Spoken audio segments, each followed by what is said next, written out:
sérias, mais éticas, mais transparentes e com mais equidade. E a gente só faz isso por intermédio da educação. Por isso que a professora falou aqui a respeito do objetivo. Sim, mas a gente fala de empresa.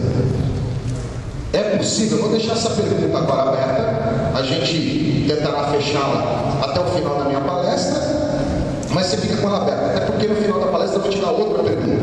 Tá ok? Mas é possível criar uma não empresa e ganhar de fazer isso sem dinheiro? Quem acredita que é possível fazer tudo isso sem dinheiro? Levanta a mão aí, por favor. Ninguém, só você de óculos, está de óculos, cara? Só você, levanta mais a mão, pessoal. Só ele e mais um atrás. Ele aqui acha que é possível. A gente olha pessoas de relacionamentos duradouros que está baseado num conceito chamado network.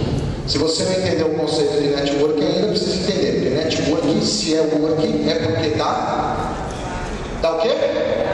Dá trabalho. Manter uma rede de relacionamentos dá trabalho.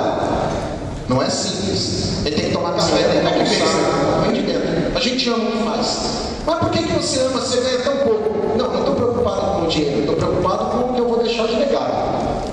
Até porque o dinheiro é consequência. E a gente, vocês e eu, a gente aprende na faculdade que o dinheiro é a essência. Está errado, cara.